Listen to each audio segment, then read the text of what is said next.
Okay, good morning. Ngayon ay November 6 at mamayang hapon ay magta-transfer tayo ng mga seedlings dito sa ating outdoor. So, nasa 12 days old na yon. Tinanim natin nung October 25, tapos ngayon ay November 6. So, ito yung mga paglilipatan natin. 120 yung tinanim ko kaso nagka-problema yung ibang seeds, which is meron naman tayong iniisip kung bakit naging ganon. So, sa 120, 75 na lang siguro yung ita-transfer ko. So, may 5 tayong paglilipatan. So, ito, 4. Puro KISS solution yan. So, bakit nagbago ako ng setup? Kasi, kung mapapansin nyo ngayon, anong oras na ba? Mga 10 a.m. So, nandito na lang yung araw.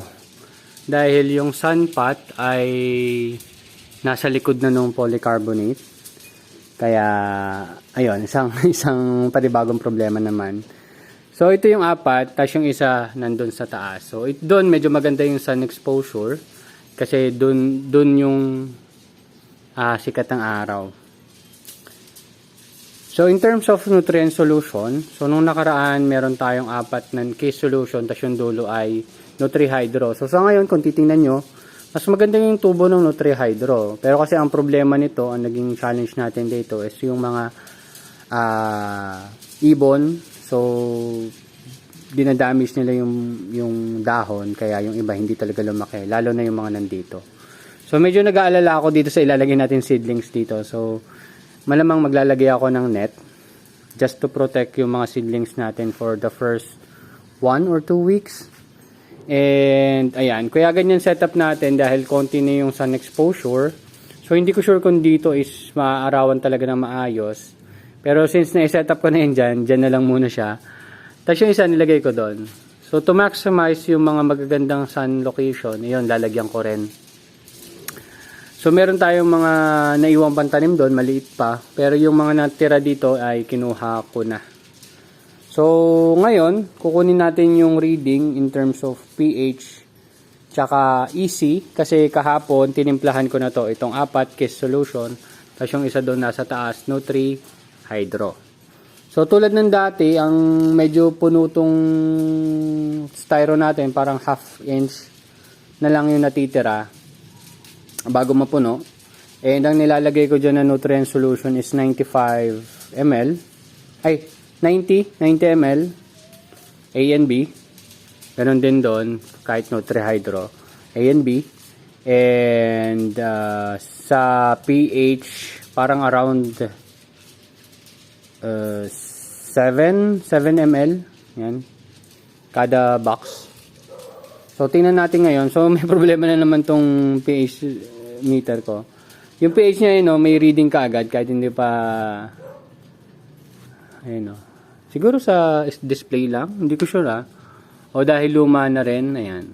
So, tingnan lang natin. Hopefully, ayan, nagiging okay naman siya once maibabad ko. Ayan. Nasa 6.2. Masyado mataas yan. 6.2. 6.2. Ayan.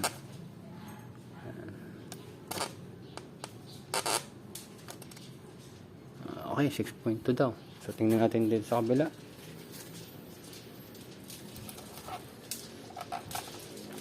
6.16. Ito, 6.16.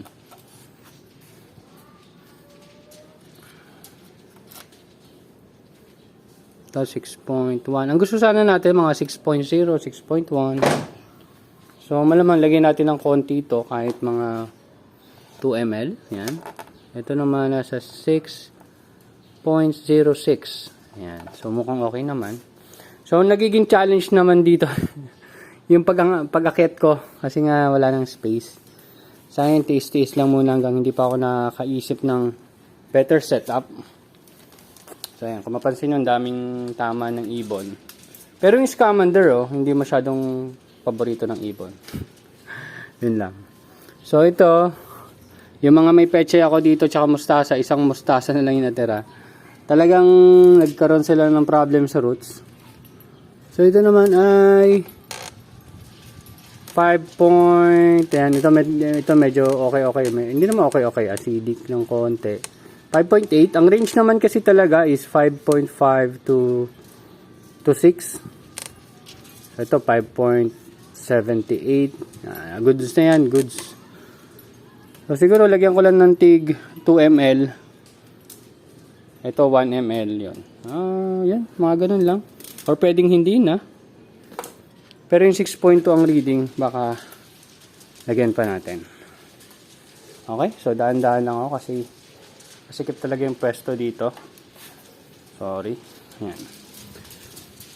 So makita nyo rin yung cucumber natin. So maliban dyan, pag transfer ko mamaya, by Friday, magtatanim ulit tayo. Nagpaplano ako. Hindi, gagawin ko na magtanim din tayo ng cucumber. Yan, tatanim ulit tayo. Kasi ito, October 11. So, October 11, kung magtatanim ako every month, hindi ko lang sure kung mauubos ko to or mapupuno ko to ng cucumber. Pero at least, di ba, marami tayong tanim. Ayan. So, yung mga kangkong natin nandun. Mamaya, balikan lang natin. Double check lang natin in terms of ito. Ayan, sa 6.0. Sa 6.0 lang naman pala eh. Siguro kanina, hindi pa nag-okay yung reading. So, okay naman.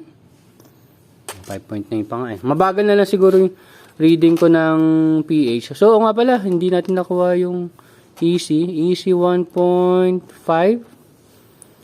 Yan, mga 1.6 siguro. 1.58. Yan. Ito ay 1.5.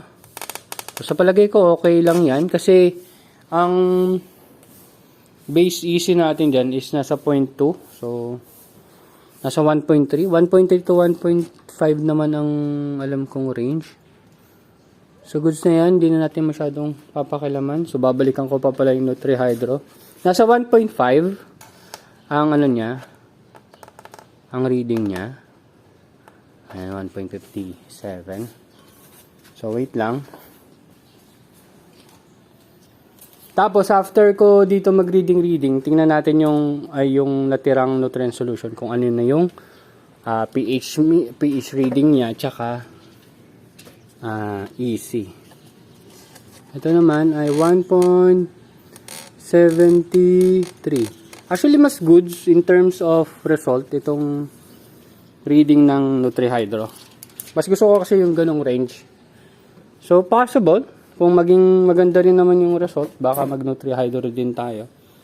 So, in terms of nutrient solution naman, wala naman tayong kinikilingan dyan. So, any nutrient solution is okay.